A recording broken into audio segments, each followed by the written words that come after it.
দর্শক সবাইকে স্বাগত জানাই সংবাদ প্রকাশের নিয়মিত আয়োজন আমার ভুবন অনুষ্ঠানে। আজকে আমাদের মাঝে উপস্থিত আছেন কবি ও অনুবাদক শামস আল মমিন। মমিন ভাই, আপনাকে স্বাগত জানাই আমাদের স্টুডিওতে। আপনি কেমন আছেন? আমি খুবই ভালো আছি। আপনাকে অনেক ধন্যবাদ আমাকে স্টুডিওতে আনার জন্য। আচ্ছা, আপনি দীর্ঘদিন ধরে প্রবাসে বাস করছেন, প্রায় 40 বছর জি, আপনি আমেরিকায় বাস করছেন। কেমন প্রবাস জীবন কেমন লাগছে? এখন তো আসলে আমার মধ্যে সত্যি কথা বলতে কি যে আহ, আর 2 সপ্তাহ পরে আমার 40 বছর পূর্ণ হবে। আচ্ছা, তো এতদিন যখন একটা জায়গায় আছি, নিশ্চয়ই কিছুটা তো পছন্দের ব্যাপার আছেই। হ্যাঁ, একেবারে অপছন্দ হলে অন্তত এতদিন থাকতাম না। হ্যাঁ, তো এখন ওখানে জীবনটা খুব স্বাভাবিক হয়ে গেছে আমার কাছে আর কি। বরঞ্চ ঢাকা আসলে কিংবা বাংলাদেশে, এমনকি আমার নিজের পরিবারের সাথেও অনেক কিছু অ্যাডজাস্ট করে চলতে হয় আর কি।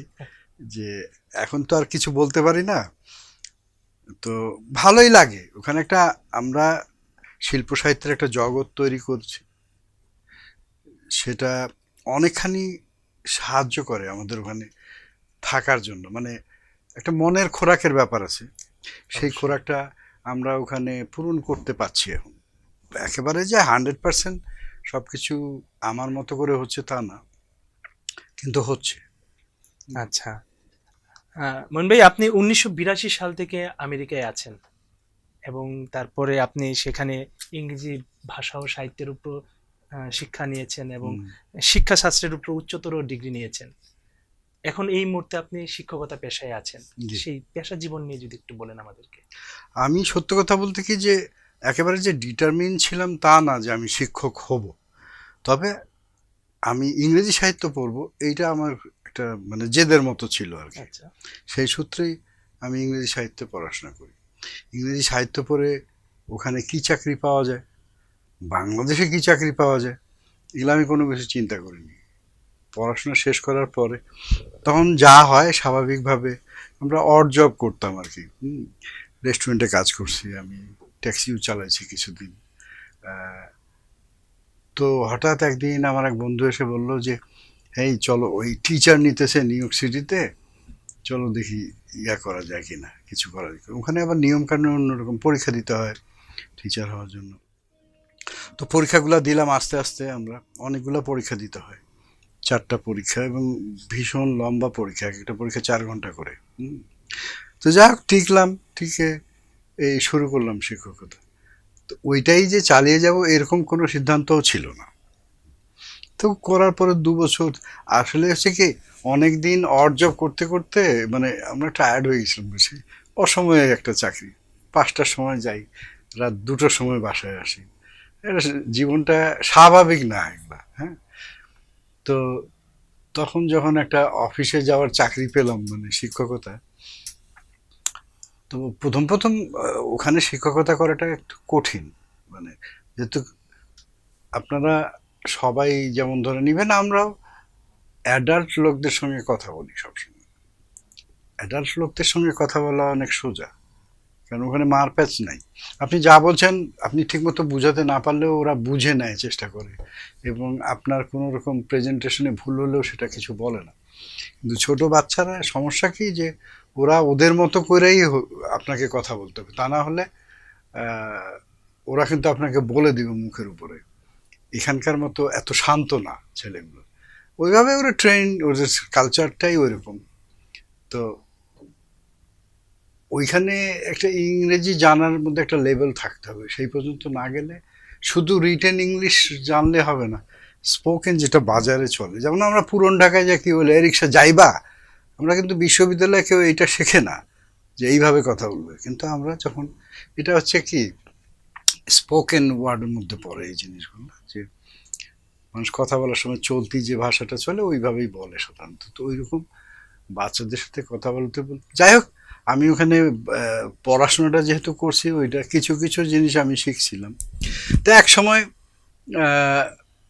আস্তে আস্তে ভালো লাগাও শুরু হলো আর কি। আমরা তো সাধারণত বাঙালিরা যারা আছে ওরা তো ব্রিটিশ ইংলিশ দিয়ে মানে ইংরেজি চর্চাটা শুরু হয়, কিন্তু ব্রিটিশের সঙ্গে তো মার্কিন ইংলিশের একটা আচ্ছা, ফারাক আমি আছে। একটু বলি, খুব ভালো জিনিস আপনি উত্থাপন করেছেন যে ব্রিটিশ ইংলিশ আর আমেরিকান ইংলিশ মূলত তেমন কোনো পার্থক্য নেই। হ্যাঁ, যেমন কিছু অ্যাকসেন্টের সমস্যা মানে ব্যাপার আছে। ওগুলা কোনো ফ্যাক্টর না। যেমন যেই লোকটাই ঢাকাতে আসে, ঢাকার নিজস্ব একটা ভাষা আছে না? হুম। হ্যাঁ, এটা কিন্তু রংপুরের ভাষা না, চিটাগাংয়ের ভাষা না, বরিশালের ভাষা না, ঢাকার একটা স্থানীয় চলমান ভাষা আছে। এইটা ভাষা কি খুব কঠিন হয়ে দাঁড়ায় কারোর জন্য, যে এটা পাচ্ছি না, রিক্সাকে কিভাবে বলবো আমি, এই রিক্সা যাইবা নাকি, এটা তো বাংলা না। জিনিসটা কিন্তু কিছুটা ওই রকমই। বাংলাদেশে অনেকে বলে, আমাকেও বলছে যে ব্রিটিশ ইংলিশ তো আলাদা। কিছুই আলাদা না। যে ব্রিটিশ ইংলিশ জানে সে ওখানে যায়, মানে তার কোনো সমস্যা হবে না। আচ্ছা 99.9.99 পর্যন্ত সে পারফেক্ট থাকবে। আচ্ছা আচ্ছা। কথাটা হচ্ছে ভাষাটা জানা। ভাষাটা যদি জানে, ইংরেজি ভাষাটা, তাহলে সেটা ব্রিটিশ আর আমেরিকান। কিছু বানানে হেরফের আছে, কিছু প্রচলিত শব্দে যেমন আছে। তো এখানে যেমন বলে না, আমি একটা উদাহরণ দিতেছি যে আমাকে একটা লিফট দিবা। লিফট দিবা মানে কি, যে গাড়িতে করে কোথাও পৌঁছায় দিবা। ওখানে লিফট শব্দটা বলে না, বলে রাইড দিবা, আমাকে একটা রাইড দিবা নাকি। তো এইরকম বেসিক কিছু জিনিসে পার্থক্য আছে এখানে। এই যে এখানে যেমন লিফট বলে, ওরা বলে এলিভেটর। তো এগুলা তো খুব কঠিন না, 2-4 দিন থাকলে এটা এমনিতেই শেখা হয়ে যায়। পরিবেশগতভাবে এইটার জন্য ব্রিটিশ ইংলিশ আর আমেরিকান ইংলিশে মানে ডিস্টিংগুইশ করার কোনো কারণ নেই। আচ্ছা। ভাষাটা জানলে দুটো ভাষাই স্বাচ্ছন্দ্যেই সে চালায় দিতে পারবে। মানে আরেকটা এখানে সম্পর্ক প্রশ্ন যদি করি, আপনি দীর্ঘদিন ধরে আছেন এবং শিক্ষকতাও করছেন ইংরেজিতে, কিন্তু লিখছেন বাংলায়। আপনার একটা সম্পাদনা সাপ্তাহিক ছিল, এটা ছিল সাপ্তাহিক দিগন্ত। আপনি এটা শুরু করেছিলেন আমেরিকায়, বাংলায় প্রথম সাপ্তাহিক 1985 থেকে 87 সাল পর্যন্ত আপনি লিখেছিলেন। আমি যতটুকু জানি আপনি এরকম শিল্প সাহিত্যের সংস্কৃতি বিষয়ক একটা কর্মকাণ্ডের সঙ্গে জড়িত। আপনি যদি ওই সময়টা যদি বলেন যে কিভাবে আপনি এই সাপ্তাহিকের পরিকল্পনা আসলো। সাপ্তাহিকের এটা আসলে পরিকল্পনা ছিল আমার এক বন্ধুর। অ্যাকচুয়ালি আমি অন্য স্টেটে তখন থাকি, ওহাইও স্টেটে। আর আমার একগুচ্ছ বন্ধু, ওরা নিউ ইয়র্কে গেল। অল্প দিনের মধ্যে আমার লেখাপড়া শেষ হয়ে গেল ওহাইওতে, আমিও নিউ ইয়র্কে আসলাম। তো ও ছিল হচ্ছে এখানে বুয়েটে পড়তো, বুয়েটের কালচারাল সেক্রেটারি ছিল সে। তো ম্যাগাজিন ট্যাগাজিন বের করা তার একটা অভ্যাস ছিল। তো সে এখন বসে বলতেছে যে আমরা একটা পত্রিকা বের করি, চলো সবাই মিলে, ওখানে বন্ধু বান্ধব যে কয়জন আছি আমরা। তো যাই হোক, ইভেনচুয়ালি আমরা ডিসিশন নিলাম যে পত্রিকা বের হবে। প্রথম সংখ্যাটা বের হয় 10ই জানুয়ারি 1985 সালে, প্রথম সংখ্যা। আর এটা আমরা ঘোষণা দিয়ে বন্ধ করে দিই 87-এর সম্ভবত মে কিংবা জুনের দিকে। ঘোষণা দিয়ে বন্ধ করি। তখন আমরা সবাই প্রফেশনাল জব মানে পাইছি। ওরা সবাই ভালো ছাত্র ছিল, যারা আমাদের গ্রুপের মধ্যে ছিল সবাই বোর্ডে স্ট্যান্ড করা ভালো ছাত্র ছিল। তো সবাই মিলে কাজ শুরু করলাম। তো প্রফেশনাল চাকরি যখন পেলাম, যেন আমি যখন টিচার হলাম, তো টিচারের দেখি অনেক কাজ, হোমওয়ার্ক চেক করো। এখানে তো মোটামুটি আমাদের টিচারকে কোনোদিন তো দেখিনি ওরা লেসন প্ল্যান কিছু লিখে নিয়ে আসে। এখন আমি কি বলতে পারবো না যে এখন টিচারদের কীভাবে যায় ক্লাসে। আমাদের কিন্তু লেসন প্ল্যান করতে হয় যে আমি কি পড়াবো একটা পিরিয়ডে, ওটা মোটামুটি 2 পৃষ্ঠার মতো লিখে নিয়ে যেতে হয়। এবং টাইমটা খুব ফ্যাক্টর, ওটা হলো টাইম ম্যানেজমেন্ট। যে আমার বস আসে, যদি ধরা যাক, আমি উদাহরণস্বরূপ বলতেছি যে সকাল 11টায় আমার ক্লাসটা শুরু হলো, উনি যদি 11:30টার সময় আসে, 11:30টার সময় ক্লাসে ঢুকে উনি দেখেই কিন্তু বুঝতে পারবে যে আমি ফলো করছি কিনা লেসনটা দেখতে চাবে। দিলে ও বুঝতে পারবে যে আমি লেসনটা ফলো করে পড়াচ্ছি কিনা, বা আদৌ আমার লেসন প্ল্যানটা আছে কিনা। এটা কিন্তু অবশ্যই ম্যান্ডেটরি একদম থাকতে হবে। ওই কিংবা 11:15-র মধ্যে যদি আসে, তখনকার যে পড়াশোনা যেটা মানে টিচিংয়ের যে স্টেজে থাকা উচিত, উনি দেখলেই বুঝতে পারবে। আমি দেখলেও নিজেই বুঝতে পারি। আমি শিক্ষকতার মধ্যেও আবার আমি প্রায় 7 বছর ফুল টাইম টিচারের মেন্টর ছিলাম। যার অর্থ হচ্ছে যে নতুন টিচার যারা আসতো ওদেরকে আমি ট্রেনিং দিতাম। হ্যাঁ, তো ওইটাও খুব চ্যালেঞ্জিং একটা চাকরি ছিল আমার জন্য। হুম, বাংলাদেশ থেকে গেছি ওখানে আমেরিকানদের, আমি টিচারের ট্রেনিং দিতেছি, এটা আমার কাছে খুব এক্সাইটিং ছিল জিনিসটা। এবং এই যে একটা ইংলিশ বলয়ে থেকে বাংলার চর্চা করা, এটা কতটুকু চ্যালেঞ্জিং ছিল? এটা তো খুবই যে একটা চ্যালেঞ্জিং ব্যাপার। আর একটা আপনাকে একটু রিভার্স করে বলে, আমি যখন ঢাকায় থাকতাম এখানে, তখন কিন্তু আমি আবার ইংরেজিতে লিখতাম। ও আচ্ছা আমি আচ্ছা। এই অবজারভারে ইয়াং অবজারভার নামে একটা পাতা আছে, হুম হুম। ওই পাতাটায় লিখতাম। তখন থমাস অ্যাঞ্জেল নামে একজন ব্রিটিশ ভদ্রলোক ওই পাতাটা দেখতেন, তো ওনার হাত দিয়ে আমার বেশ কিছু লেখা ছাপা হয়। তো ওগুলা যে আমি কোনো লেখক হব সেই জন্য লিখছে তা না। হুম, ওটা একটা মনের উচ্ছ্বাস থেকে লিখছি। আমি তখন কেবল ইন্টারমিডিয়েট পাস করছি, বসা ছিলাম, লিখছি কিছু আর কি। ওখানে যখন আমি লেখাপড়া যখন শেষ হলো, তখন একদিন আপনি চিনবেন নিশ্চয়ই, আপনি নিজেও যখন লেখালেখি করেন, অরুণাভ সরকার, কবি অরুণাভ হ্যাঁ, সরকার চিনি। আমেরিকাতে গেল। তখন আমার সঙ্গে আমি কিন্তু ওই কবিতার ব্যাপারে বিশেষ করে খবরাখবরটা আমার কাছে সবসময় থাকতো, ওইটাই আমার আলাদা একটা ইন্টারেস্ট ছিল। সেই হিসাবে আমি অরুণাভ দাকে চিনতাম, এবং যারা লেখালেখি করতো সেই সময় সবাইকে যে চিনতাম। তাদের সঙ্গে আমার ব্যক্তিগতভাবে কোনো যোগাযোগ ছিল না, কিন্তু কে কী লিখছে না লিখছে এগুলো আমি জানতাম। তো উনি আমার বাসায় আসলো একদিন, উনি একটা সেমিনার গেছিল ওখানে। তা আমাকে বলছে যে, মমিন তোমার কবিতা শোনো। তা আমার ওই ডায়েরিতে না 4-5টা কবিতা লেখা ছিল, ওখান থেকে 2টা কবিতা পড়ে শোনালাম ওনাকে। তো উনি আমাকে প্রথমবারের মতো কিন্তু অ্যাকচুয়ালি কি বললো যে, মমিন কবিতাটা তুমি চালিয়ে যে, তোমাকে দিয়ে হবে।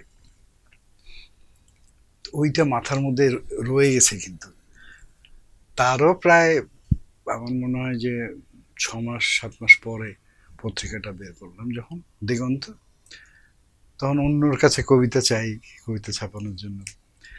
আমি তো ওখানে শহীদ কাদরির লেখা ছাপাইছি, সুরায় খানমের লেখা ছাপাইছি, ওরা অন্য জায়গায় থাকতো। হুম। সুরায় খানম অ্যারিজোনাতে থাকতো, আর শহীদ কাদরি বস্টনে থাকতো। আমার নিজের গুন্দার লেখাও আমি অনেক ছাপছি, ফরাদ মজারের লেখা ছাপছি। তো ওই যে আস্তে আস্তে আস্তে আস্তে কেমন যেন একটা কবিতার দিকে ঝোঁকটা ইয়া হলো। আর আমি ইকোনমিক্যালি আস্তে আস্তে একটু সলভেন্টের দিকে যাচ্ছি। আগে রেস্টুরেন্টে কাজ করতাম, এখন শিক্ষকতা করি, একটু ভালো জামা কাপড় পরে কাজে যাইতে পারি। তো আস্তে আস্তে মানসিকভাবেও একটা পরিবর্তন আসতেছে। আমি ক্লাসে ইংরেজি যখন পড়াতাম, গল্প কবিতা পড়াতে পড়াতে একদিন কবির একটা কবিতা খুব ভালো লাগলো। ওই কবিতাটা আমি বাংলায় অনুবাদ করি, কবিতাটার নাম ছিল মা। তো এটা আমার কাছে মনে হলো কি যে এই কবিতাটা, মায়ের ফিলিংসটা সব দেশে সব মানুষের একই রকম প্রায়। হ্যাঁ, তো কবিতাটা আমি নিজেই বাংলায় অনুবাদ করে আমার কাছে ভালো লাগলো, কেমন যেন একটু ভালো লাগা হলো যে কবিতাটা তো ভালোই, এটা তো আরো কিছু কবিতা ওরকম করে ফেললাম অনুবাদ। করে একদিন ঢাকাতেও পাঠাই দিলাম ছাপানোর জন্য, ছাপলো ওরা, সঙ্গে সঙ্গেই ছাপলো। এই একটা শুরু হলো এরকম।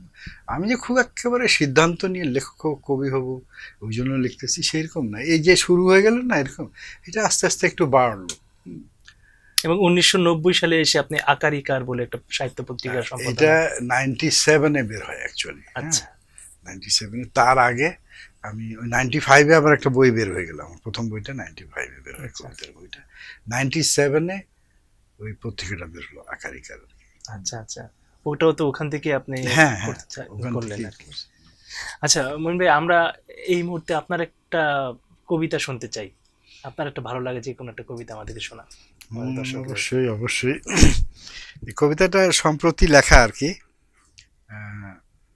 তো একটু আঞ্চলিক ভাবেই আছে। আমার দেশের বাড়ি উত্তরবঙ্গের দিকে, ওইখানে কিছুটা। তো দেখা যাক কিরকম লাগে আপনাদের।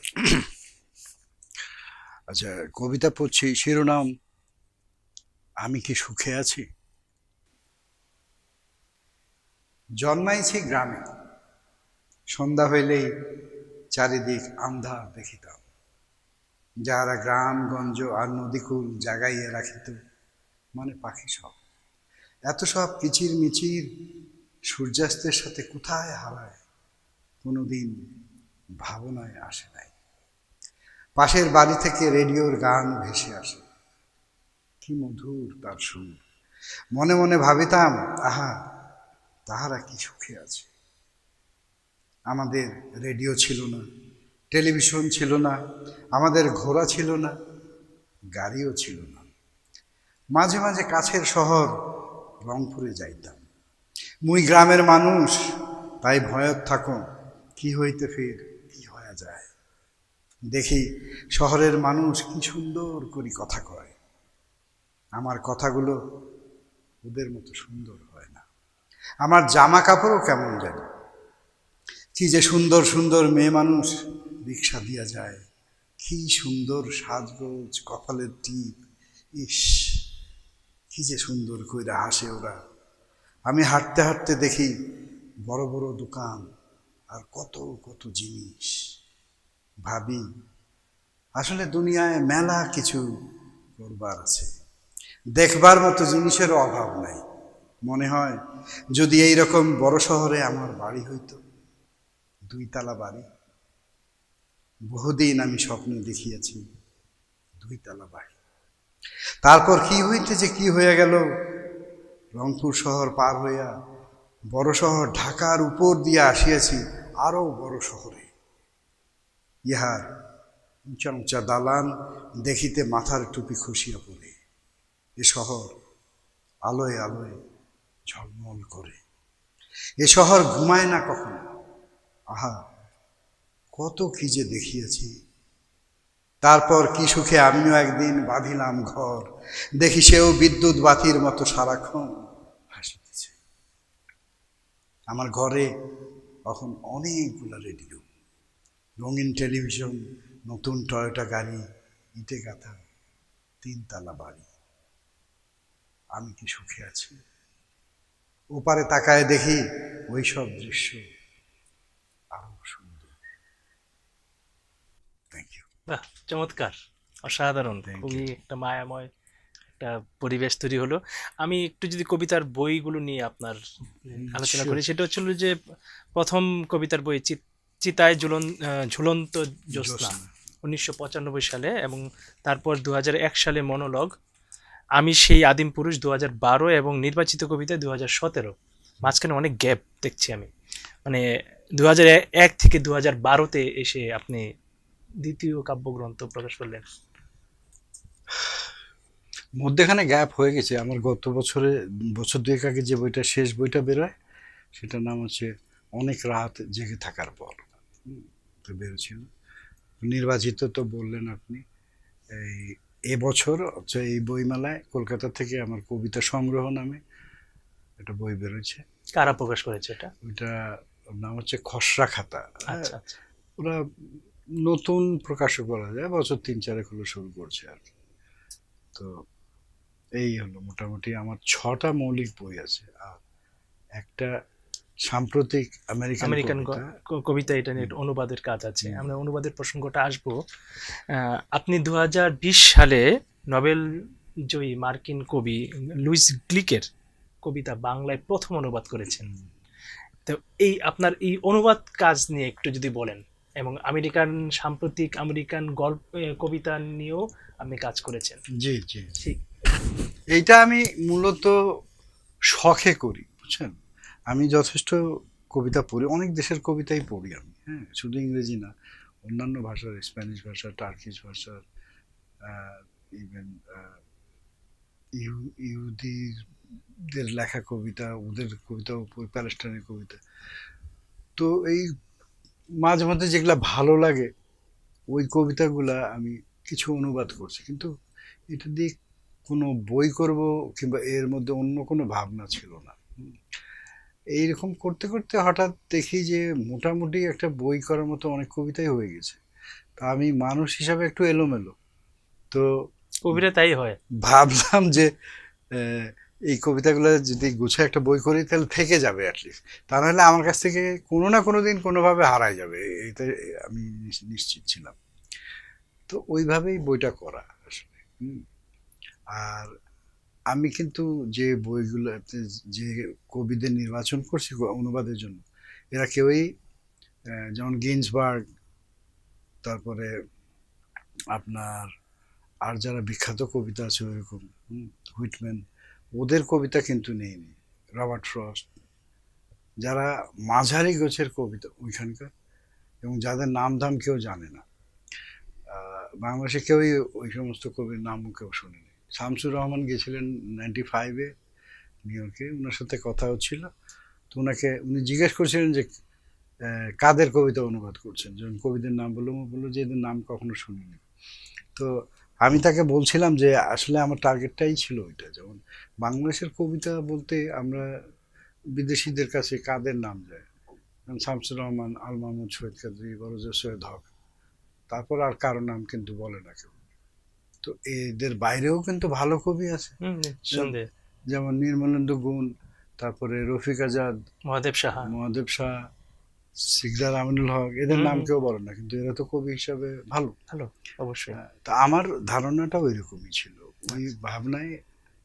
অ্যাকচুয়ালি আমি লুইস গ্লিকের কবিতা যখন অনুবাদ করি তখন উনি তেমন কিছু বিখ্যাত ছিলেন না। হ্যাঁ, কিন্তু নোবেল পেলেন তো বছর দুয়েক আগে আর কি। হ্যাঁ, তো তার কবিতা আমি অনুবাদ করি 2003 সাল কিংবা 4-এর দিকে। কিভাবে আবিষ্কার করলেন ওনাকে? আবিষ্কার করা কিছু না, আমি পড়তে পড়তে কবিতা ভালো লাগছে যে ওনার কবিতা তো নেওয়া যায়, আচ্ছা, তখন করে ফেলি অনুবাদ। এবং 2005 সালে এই প্রথম আলো ঢাকায় তার দুটো কবিতা ছাপায় 2005 সালে মার্চ মাসে। তারপরে ওই পর্যন্তই আছে। তারপরে এখন হঠাৎ করে না, এর মধ্যে উনি অনেক আমেরিকার যতগুলা সাহিত্যের পুরস্কার আছে প্রায় সবগুলা পুরস্কার পায়। তো হঠাৎ করে নোবেল পুরস্কারও পেলেন। তো নোবেল পুরস্কার পাওয়ার পরে আমার হঠাৎ কেমন যেন একটা কিউরিওসিটি হলো, জারি এই তো তখন আমার এক বন্ধু আছে, আপনি চিনবেন, আহমদ মাঝহার, ওকে বললাম যে আরে এই উনার তো এরকম আমি অনেকের কবিতা অনুবাদ করছি যাদের নাম কেউ জানে না, তো এই যে একজন তো ছক্কা মেরে দিছে, নোবেল পুরস্কার পেয়ে গেল। তো কয় যে আপনার কাছে কপি আছে না যে কবিতাগুলো করছে? মানে আছে তো, বই তো তার কবিতা আছে। কয় যে ওইটা ছবি তুলে আমাকে পাঠায় দেন, আমি ফেসবুকে দিয়ে দিতেছি। তো এই 1 ঘন্টার মধ্যে ফেসবুকে দেওয়া হয়ে গেল। তারপরে একটু মোটামুটি হইচই হলো আর কি, বিশেষ করে ওনার নামটা নিয়ে। তো তারপরে এই তো এইভাবেই আর কি লুইস গ্লিককে নির্বাচন করে। এরকম আমার যে কোনো কিছু ভেবে একেবারে করা তা না, ভালো লাগছে তার কবিতা আমার কাছে, তার কবিতার ভঙ্গিগুলা একটু অন্যরকম লাগছে, ওই জন্যই করা মূলত। এই মুহূর্তে মানে কি কাজ নিয়ে ব্যস্ত আছেন? মানে লেখালেখি? এই যে লেখালেখি, কবিতা লিখি, তার মধ্যে অন্য কিছু করতে ইচ্ছা করলে করি। গদ্য লেখা হয় না? গদ্য খুব একটা আমি লিখিনি, তবে আমার মেমোয়ার টাইপের কিছু লিখবো আমি, হ্যাঁ, শুরু করব।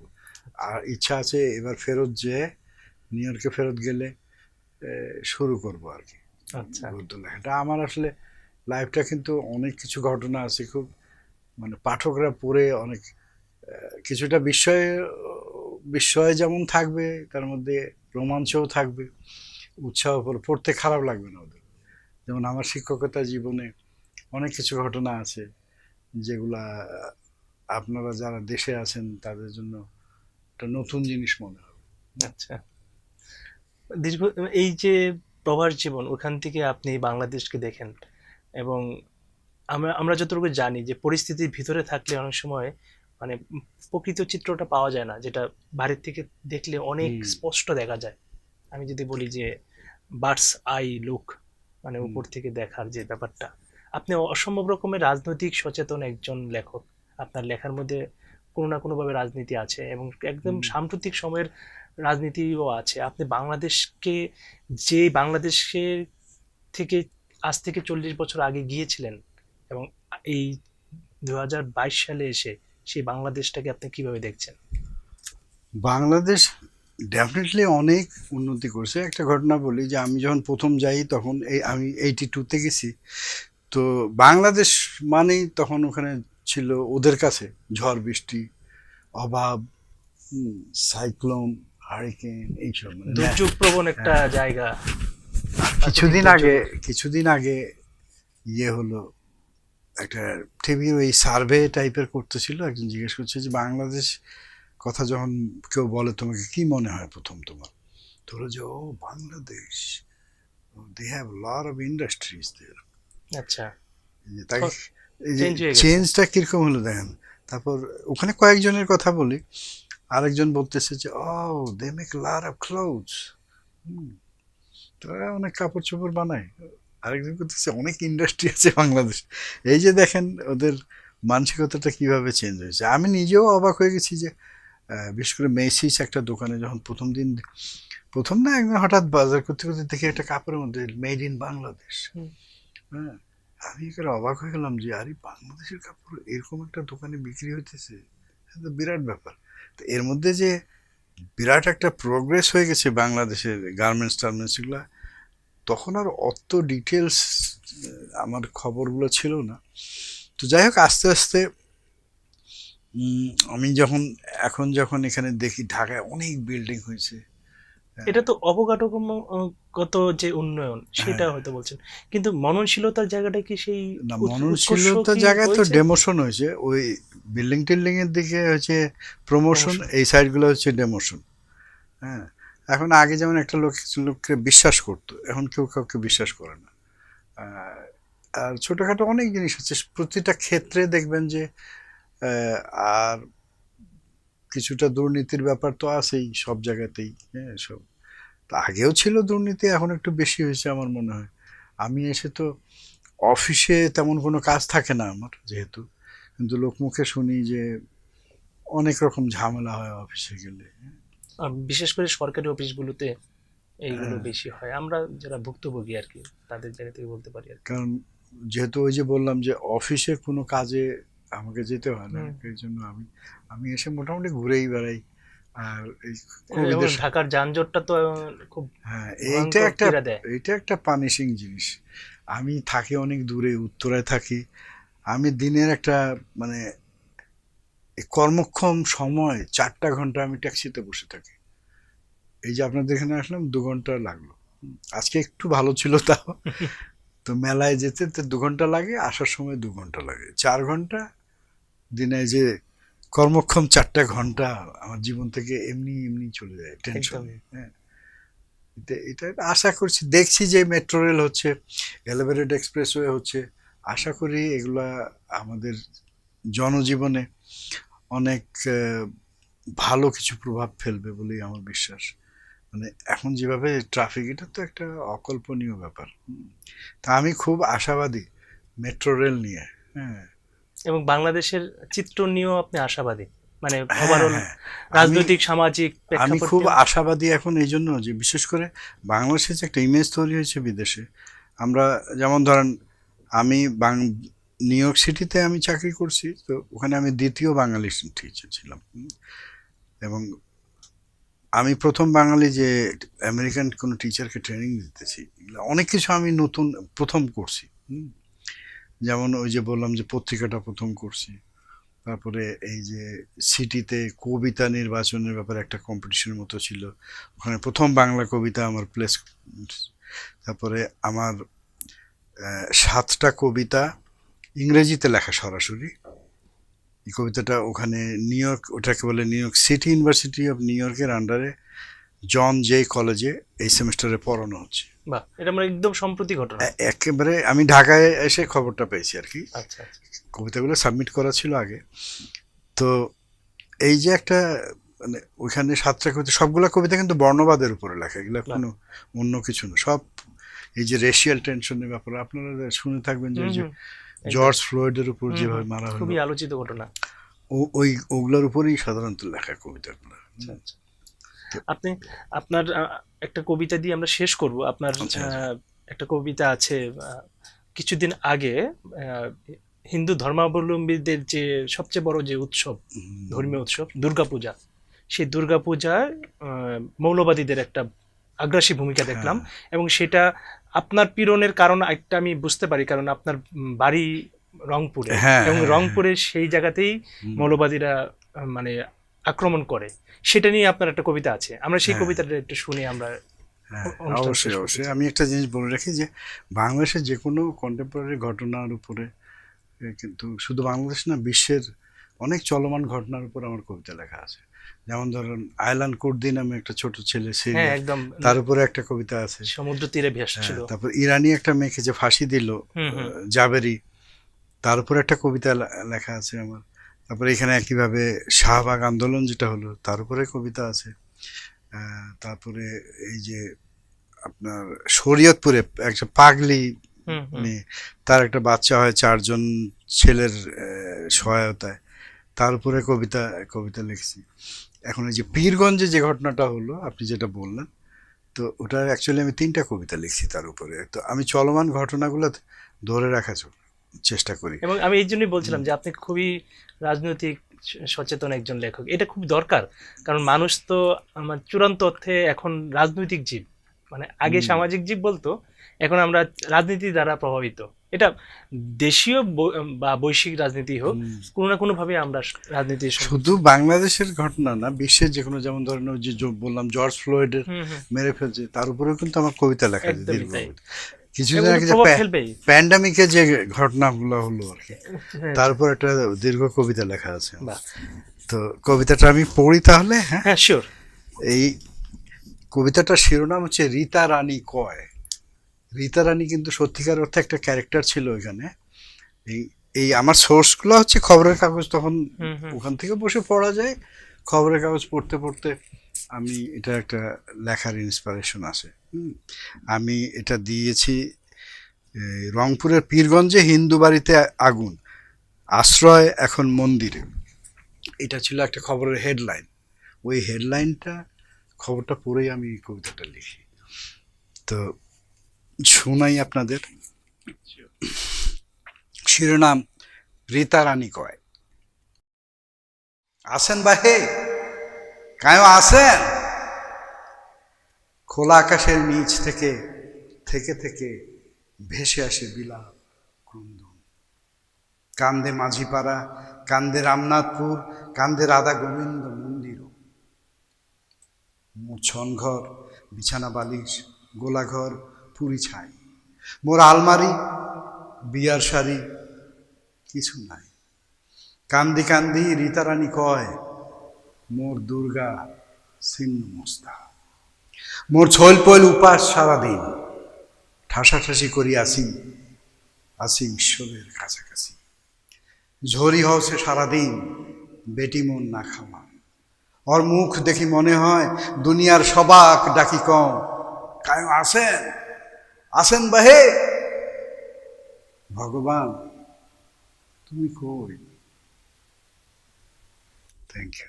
চমৎকার। আপনি মানে আবৃত্তিকার হিসেবেও খুবই চমৎকার একজন আবৃত্তিকার। খুব ভালো লাগলো আপনার সঙ্গে কথা বলে, আপনার আম, জীবন এবং লেখালেখি নিয়ে কথা বলে খুব ভালো লাগলো। আপনি যদি আমাদের দর্শকদের উদ্দেশ্যে শেষ কিছু কিছু বলতে চান।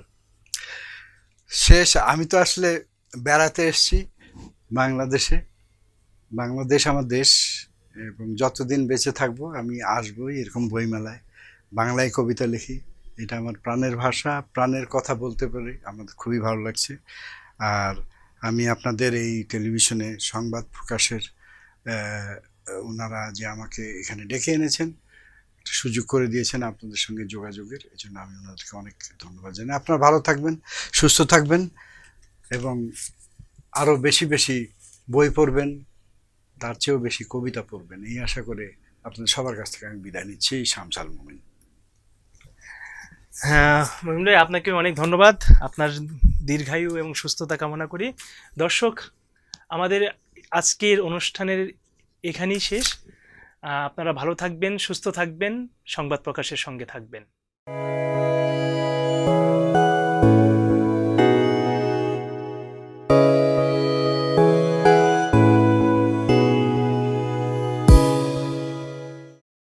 সংবাদ, ফিচার ও অনুষ্ঠানের জন্য ভিজিট করুন সংবাদ প্রকাশের ওয়েবসাইট এবং যুক্ত থাকুন ফেসবুক পেজ ও ইউটিউব চ্যানেলের সঙ্গে।